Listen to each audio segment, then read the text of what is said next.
Let's jump to the story from today. Elon Musk's son makes high-profile visit to the Oval Office. His mom, Grimes, isn't pleased. He should not be in public like this, Grimes wrote on X.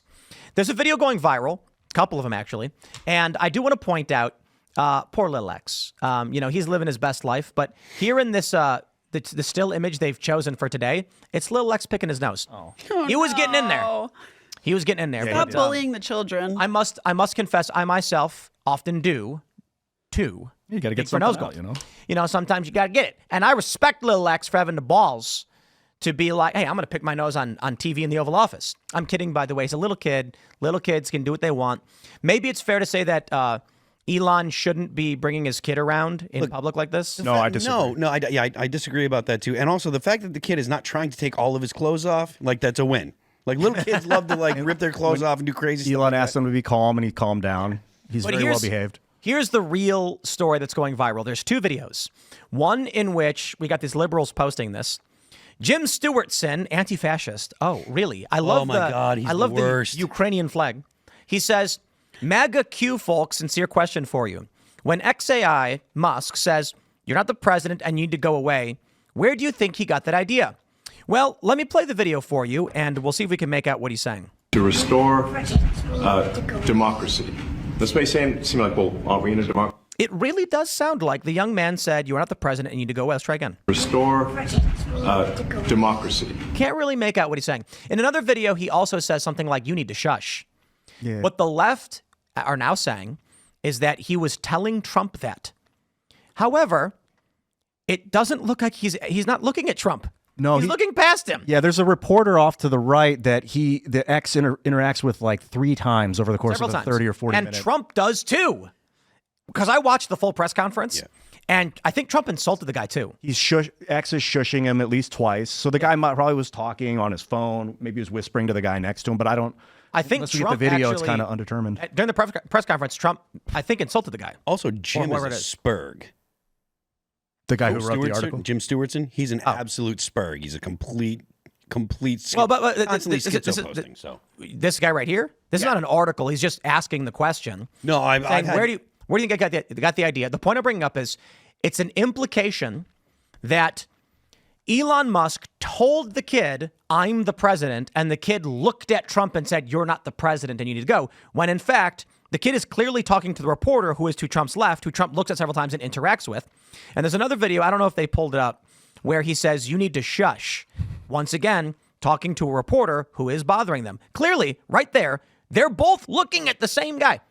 This is the world these people live in. Yeah. They lie, or they lack the cognitive capabilities to understand in context what was actually going on. He's schizo posting. He's a total nutbag.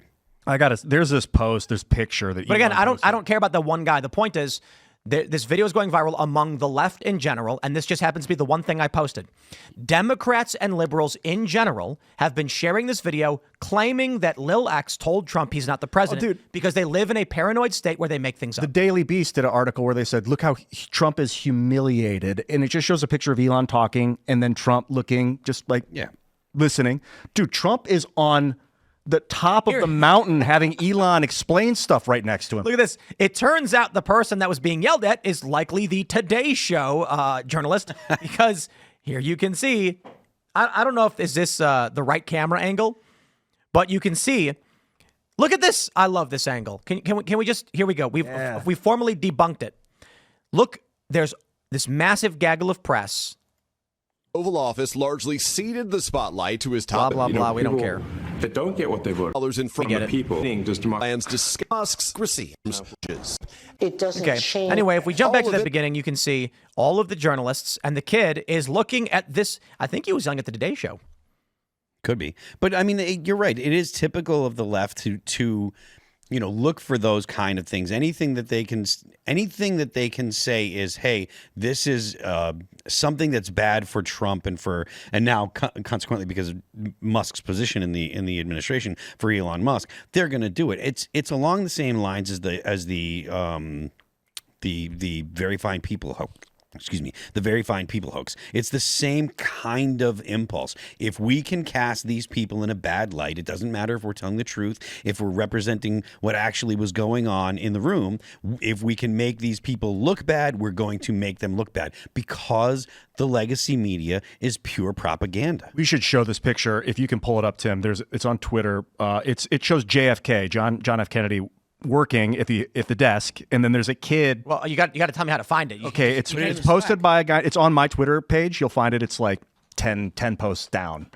Put it in the Slack. It's from. I can actually literally put it in the Slack too. Yeah, I'll do that while you're looking. I'll just pull it up. Cool, and it's beautiful. It's really like, talk about propaganda that is good propaganda. Like, oh, I see. It's just it's a gorgeous. That's gorgeous imagery. Look, well, like bringing youth into the White House when you're doing work, like legitimate work. The point is, like, we've talked about or at least I've talked about multiple times on the show, is we need to focus and center the family as opposed to centering the margins, right? That's a phrase that the left uses all the time. We're going to center the marginalized. We're going to focus on the marginalized, and we're not going to focus on the essentially what is normal, right? And that is something that is absolutely horrible for the country. If you want a country that wants to have more babies and wants to have more families, which produce the country that we want, then focus on that stuff. This picture of X in the White House is great. It's great when Donald Trump has his granddaughter and is hanging out with his granddaughter playing golf. That kind of stuff is great. Shows good, wholesome family stuff. We shouldn't have trans people on the White House lawn taking their tits out. We should have stuff like this. And that's exactly what we got. That's why Trump won. Yes, absolutely. So I hear this more than anything.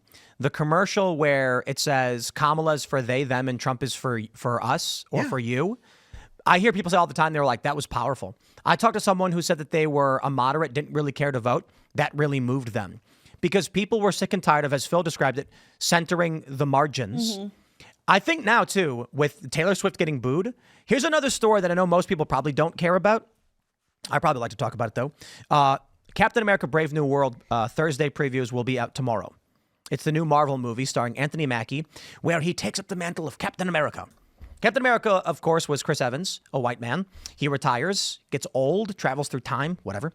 And then he hands his shield off to Falcon, Anthony Mackie, and Bucky Barnes. After they did that show, what is it, Falcon and the Winter Soldier or whatever, Anthony Mackie, Falcon, now is Captain America, and he's got a cool new suit. They release a trailer 2 days ago. They also released a trailer for Thunderbolts, which isn't coming out till May. Thunderbolts trailer got 10 million.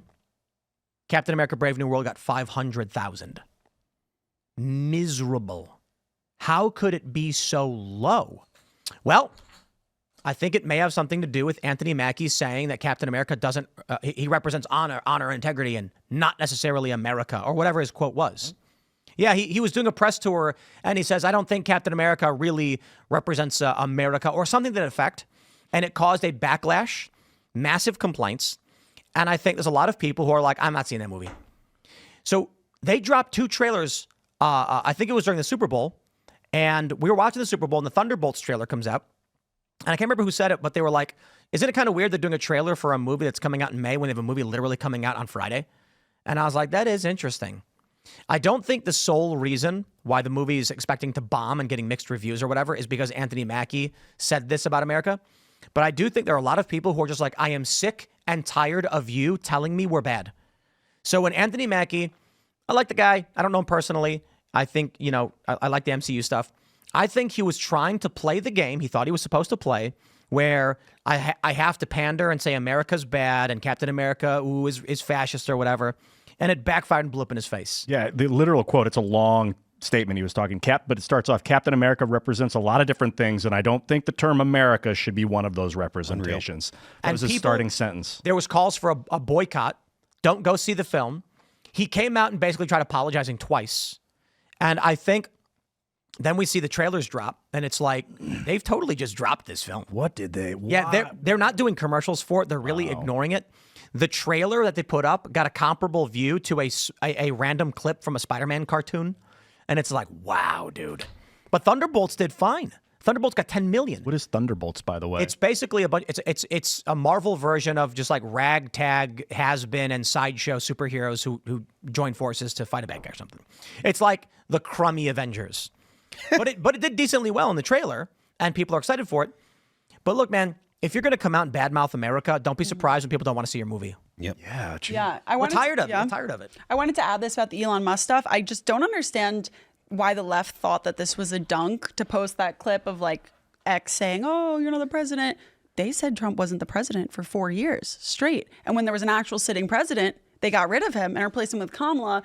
And it's just so crazy. And this is what you're talking in the beginning, that they've gone or this is actually with Elon Musk. If you look at X, if you look on TikTok, there's all these videos of him in the Oval Office, and all the comments from all the liberals are like, wow, imagine a woman brought her child to work. That's disgusting. Like, imagine this was a woman and her kid. You would all attack her. No, it's only you saying that. And like, they've gone so against the right that they ended up on the alt-right of like, actually, women should not be allowed to have their kids come to work and they should be in the office. It's just gone, it's not even alt-right. It's just extremism and control. And it's crazy how something so simple like family and a father and a son duo makes them irate, and it causes a whole spur of things. That's kind of what it's a duo. Like, it's not like Elon couldn't afford daycare, so he had to bring his kid to work. They're a duo. Literally. He's teaching him. This is X's school. He's learning on the fly. I wish I could have gotten to the when office. He was at, I can't remember where he was, the Capitol, and he had X with it, little X. And then the media wrote like he was seen with like a child or whatever. And they were confused as to why this was. And they put up this tweet that got roasted because people were like, yo, that's his kid. And they were like, oh, and they're like, a parent actually parents their child. Shocking. We thought the government was doing all of this. You know what I'm really worried about? I am actually worried about a generation of childless individuals, because I feel like they're almost not individually. There's a lot of people I know who don't have kids, totally fine. But I feel like in these big urban centers, when you have these elder millennials, we'll call them, they have no family, they have no kids. And again, it's not just about that. It's about their separation from moral tradition. They prioritize very weird things and very dangerous things, and things that, I'll put it this way. As Dennis Prager referred to it as, I believe, cut stem politics or whatever he said. Cut flower politics. Cut flower, as that was? Something like that. He was saying that you have this beautiful flower growing, you cut it, you hold it up in the air, and it looks beautiful for everybody, but you know that without its roots, it's going to die. It's a brilliant idea. In that regard, I forgot what I was going to say. I totally lost my train of thought. Families that we no longer have children because people are preoccupied. What I'm basically saying is, in that concept of separating from your roots, what we have with the right today is a movement saying, let's all start planting trees. And on the left, you have a movement of people saying, chop as many as you can down, because then we can do cool stuff with it. We can build houses for the future children that we're not having. That's not what they're saying. They're saying, chop it down so I can use the fuel today.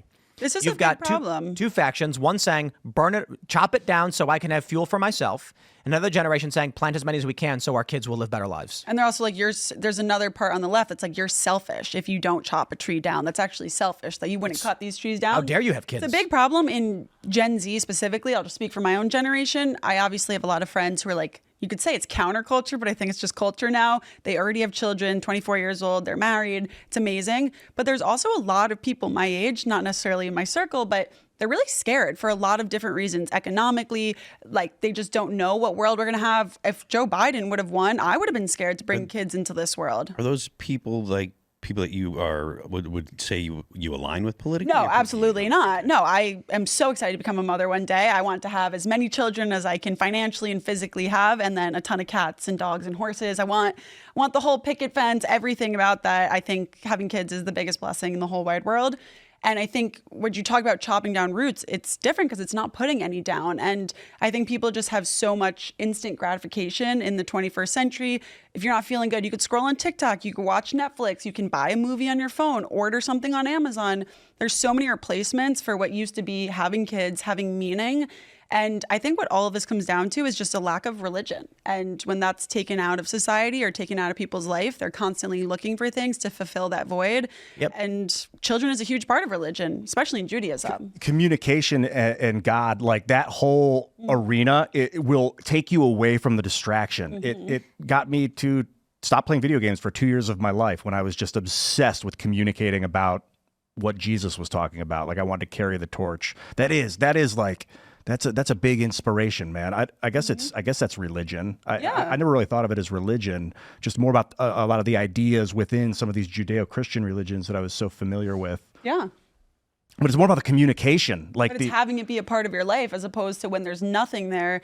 I don't think you feel a need to have kids. I think that's separate from the concerns that people have, because my generation, we don't know what the future is going to look like. Thank God we have Trump, because I would have you can't really homeschool Jewish wise. Like it's just I'm sure you could, but it's very difficult to homeschool yeshiva. And I was not going to be sending my children to learn that it's normal to be transgender in kindergarten and cut off your body. What's yeshiva? No. Yeshiva is Jewish school. So you learn in Hebrew and English, you learn the Talmud, the Tanakh, all the things that everybody on X claims to be experts on. You learn those over about 13 years. And yeah, it's just like a Christian school, but for Jews. CCD, we called it. Oh, I remember CCD. What does that stand yeshiva? for? I don't even remember. Yeah. It stands for Charge Coupled Device. Go deeper. It was also called catechism. We're bringing God and science is that together. A pager? Beep, beep. Confraternity of Christian Doctrine. But no one ever said that when we were kids. No. And, to be honest, we always kind of felt bad for the kids who had to go to CCD because it meant they were in school on the weekends. We had school till 5 p.m. every single day, 8 a.m. till 5:30. Saturday and Sunday also? No, that's Shabbat. Oh, Friday, Saturday, you're off. Thanks for checking out this clip from Timcast IRL. Make sure to watch the show live Monday through Friday at 8 p.m. Subscribe to this channel, and we will see you all there.